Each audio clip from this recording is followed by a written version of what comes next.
Hey everyone, today's set of notes is going to continue looking at the third line of defense in humans. Today we're going to focus in on B cells that are part of this third line of defense and their role in our immune response. Specifically from your study design, you need to know about what the function of a B cell is, or a B lymphocyte is, and the role of the antibodies that they secrete in our immune response. So let's take a closer look at that now. All right, you've probably heard it 1,000 times now, but just to quickly recap. So your innate or non-specific immunity, you've got the two different defense levels. So your first line of defense, which is your chemical and physical barriers.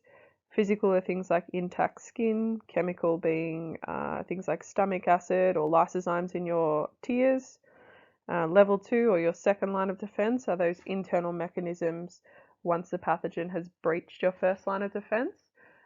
So things like your phagocytic cells, your mast cells, your neutrophils, those sorts of things, as well as the complement proteins, interferon, and your inflammatory response.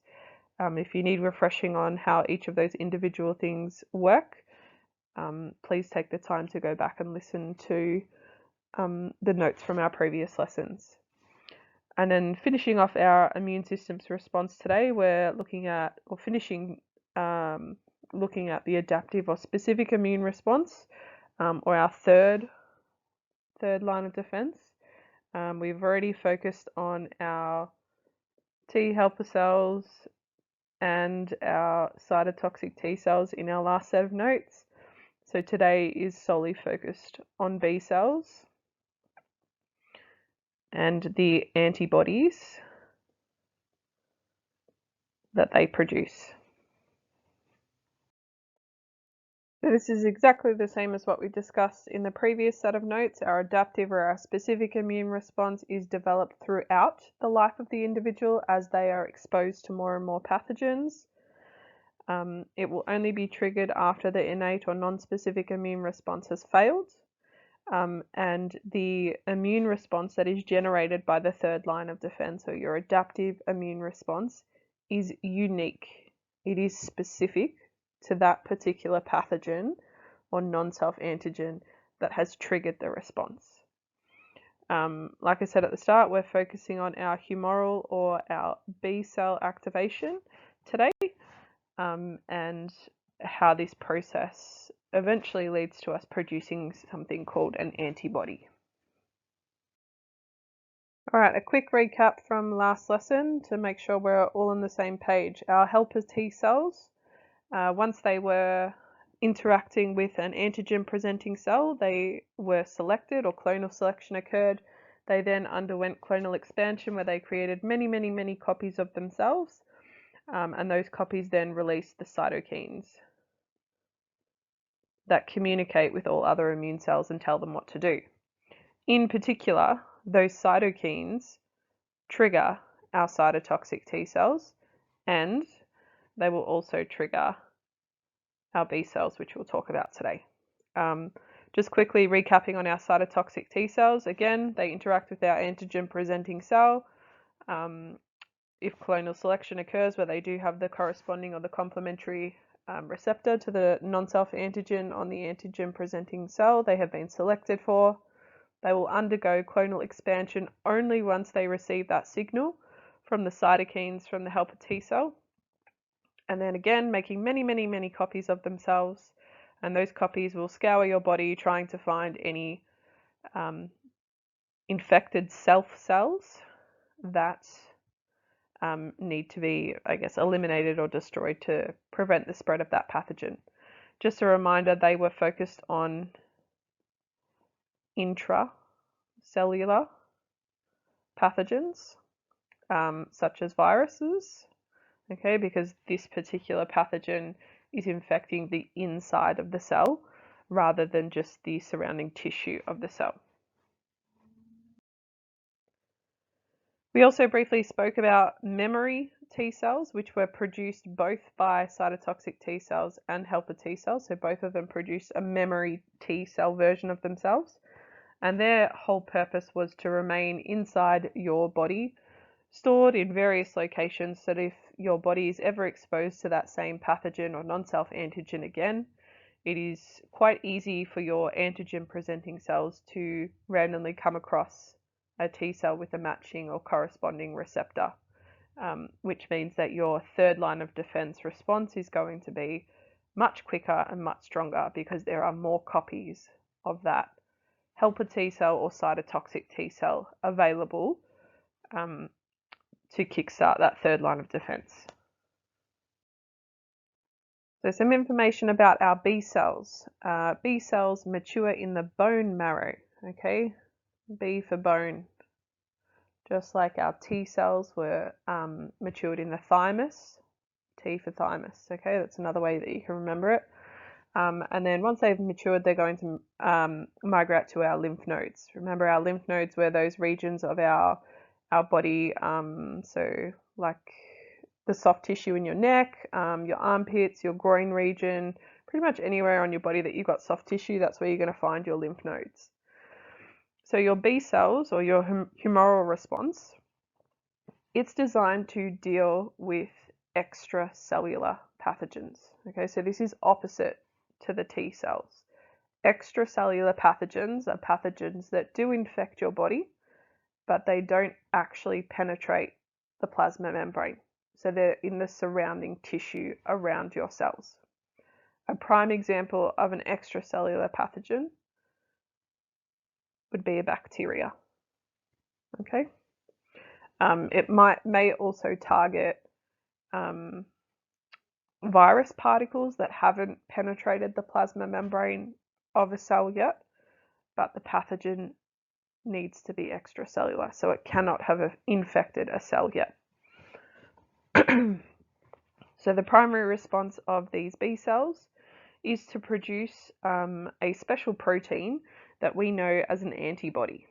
Okay, so antibodies, we will talk about the structure of antibodies later, but for now, all you need to know is that they are a Y-shaped protein. Okay, and each little, I guess, peak of the Y is capable of interacting with a non-self antigen and binding to it. Just be aware of the other scientific name for an antibody, immunoglobulin. Okay, I don't tend to use that a lot. It is a bit of a mouthful, but if you do come across it on an exam or a SAC, all it's referring to is an antibody. Okay, what else? Just as we were speaking about our T cells having many receptors on the surface of the cell, our B cells also have many receptors on the surface of the cell. One key difference with the receptors that are on the surface of our B cells is these receptors are actually the antibodies that they end up producing. Okay, so if you look at the image to the right, you can see an image of a B cell here, and they already have antibodies on the surface. Okay, so their receptors are the Y-shaped proteins that they are eventually going to generate en masse once they are activated. And we'll have a look at how they're activated in just a moment. The other thing that you should be aware of is, again, similar to a T cell, the antibodies that are appearing on the surface of this B cell, every single one of them is identical. Okay, so this particular B cell here is only capable of interacting or identifying one specific shaped non-self antigen. If it isn't that non-self antigen that has entered the body, then this B cell is useless. Okay, so it's all about the non-self antigen interacting with the correct B cell or the correct antibody shape that is on a B cell. So how do we activate a B cell? So again, these guys are scattered throughout your body, lots of different versions of B cells, and it's all about finding that correct match, that clonal selection. Okay, this can occur a little bit differently with B cells. When we spoke about the T cells, they had to interact with an antigen presenting cell that was presenting part of the non-self antigen from the pathogen to the T cell. B cells are a little bit more unique in terms of they don't necessarily need an antigen presenting cell to bring the non-self antigen to them.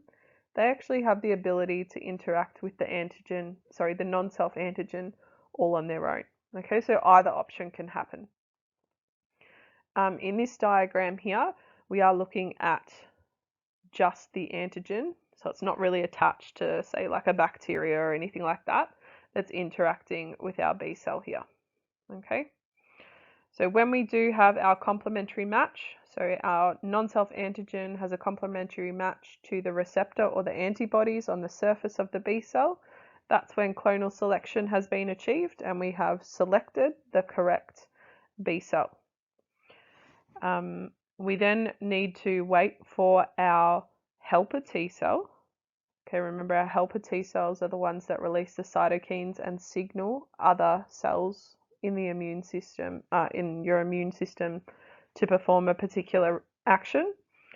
So our B cells will not undergo clonal expansion, where they start replicating and producing many, many copies of themselves, until the corresponding helper T cell has also been activated and is releasing those cytokines which will interact with the B cell and trigger it to undergo replication and produce lots and lots and lots and lots of copies of itself. Okay, so we're assuming that's all happened and clonal expansion has occurred, and in the process we produce more memory cells. Okay, we spoke about them last time. I will speak about them again today as well. And we produce something called a plasma B cell. Okay, so if you ever hear the word a plasma B cell, this is a B cell that has been produced as a result of clonal expansion. So that original B cell has been selected for, it has replicated, and plasma B cells have resulted. These plasma B cells, which in the diagram here, our plasma B cells are this bit of the diagram here. Okay.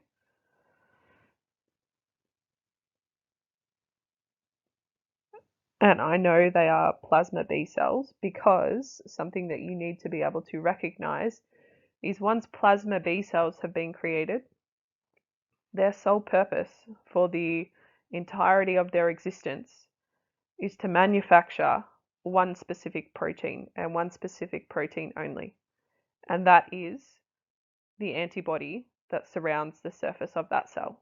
Okay, so those plasma B cells will pump out about 200 antibodies per second. That's right, per second, 200 of that exact antibody per second for the entire life of the cell. And that cell might last for, I don't know, a couple of weeks, a couple of months, that sort of thing. It's not going to last forever, but it's for its entire life. All its sole job is to pump out 200 antibodies per second. Pretty impressive. So just to quickly recap before we move on, B cells. Clonal selection occurs when the B cell interacts with a non-self antigen. It can do that by either directly interacting with the antigen, like it is in this image here, or it could interact with an antigen presenting cell, such as a dendritic cell or a macrophage that is presenting the non-self antigen to it. And when that occurs, if the B cell has a complementary shaped receptor or antibody to the non-self antigen, we've achieved clonal selection. Clonal expansion, where the B cell starts to replicate and produces many copies of itself, won't occur until it receives the signal from the helper T cell via the cytokines that it's releasing. Once clonal expansion has occurred, we end up with some memory cells for our B cells and plasma B cells. Okay, our plasma B cells are our antibody producing factories, and they will churn out heaps of antibodies to help combat that extracellular pathogen that's invaded our body.